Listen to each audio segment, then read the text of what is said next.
मुकेश सहनी की पार्टी विकासशील इंसान पार्टी के द्वारा 25 जुलाई को पटना के श्री कृष्ण मेमोरियल हॉल में वीरांगना फूलन देवी की मनाई जाएगी शहादत दिवस।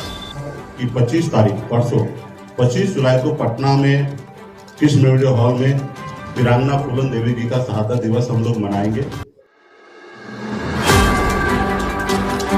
इसके साथ ही वीआईपी पार्टी 25 जुलाई से अपनी संकल्प यात्रा की भी करेगी शुरुआत, जो कि 4 नवंबर तक रहेगा जारी।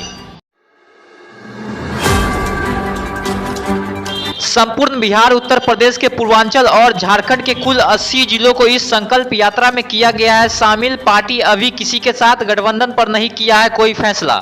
हमारा एक यात्रा निकलेगा, निषाद आरक्षण संकल्प यात्रा, जो पूरे बिहार में 38 जिला में, उत्तर प्रदेश के पूर्वांचल में और झारखंड के कुछ जिला, तकरीबन 80 जिला को हमने चिन्हित किया है।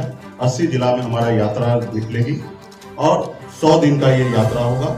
25 जुलाई से यात्रा निकलेगी और 4 नवंबर तक लगातार पूरे बिहार में, यूपी में, झारखंड में, तीनों राज्य में हम लोग अपने अपने लोगों के बीच में जाएंगे।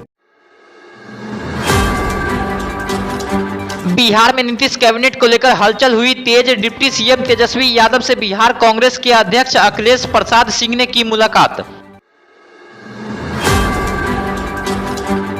वहीं जानकारी के मुताबिक मंत्रिमंडल में कांग्रेस की हिस्सेदारी को लेकर कांग्रेसी नेताओं ने तेजस्वी यादव के सामने रखा अपना पक्ष। आगे कांग्रेसी नेता नीतीश कुमार और लालू प्रसाद यादव से भी कर सकते हैं मुलाकात। लोक जनशक्ति पार्टी के राष्ट्रीय अध्यक्ष पशुपति पारस ने एक बार फिर हाजीपुर सीट पर ठोक दी अपनी दावेदारी, दे दिया बड़ा बयान। पशुपति पारस ने कहा कि 2024 लोकसभा चुनाव में एनडीए के उम्मीदवार के तौर पर मैं हाजीपुर से ही लड़ूंगा चुनाव। दुनिया की कोई ताकत मुझे रोक नहीं सकती। मैं लड़ूंगा हाजीपुर से चुनाव, ये हमारा अधिकार है। मैं हाजीपुर का सांसद हूं, मैं भारत सरकार के कैबिनेट मिनिस्टर हूँ, मेरा अधिकार है। मैं एनडीए का पुराना सहयोगी हूँ और विश्वासी सहयोगी हूँ।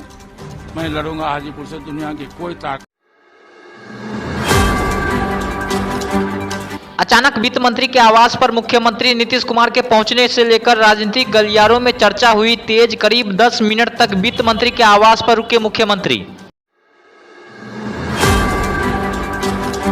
नेपाल के रास्ते भारतीय सीमा में प्रवेश कर रहे 2 विदेशी नागरिकों को सुरक्षा बलों ने दबोचा। बिना वीजा के दूसरी बार भारत में कर रहे थे प्रवेश। दोनों गिरफ्तार व्यक्ति की पहचान चीनी नागरिक के रूप में की गई है। दोनों विदेशियों से पूछताछ जारी। अवैध तरीके से भारत में घुस रहे थे दोनों चीनी नागरिक। बिहार में शिक्षा विभाग ने की बड़ी कार्रवाई। पटना में 11 जुलाई को ड्यूटी छोड़ धरने में शामिल सिवान के 7 शिक्षकों को वीडियो फुटेज के पहचान से किया गया बर्खास्त। कार्यक्रम के प्रायोजक हैं वाइटल बायोलॉजी सेंटर, गुरुजी ओपी राय। 25 वर्षों से दरभंगा में लगातार छात्र छात्राओं को मेडिकल एवं 12th के क्षेत्र में सफलता हासिल कराने वाला एकमात्र संस्थान।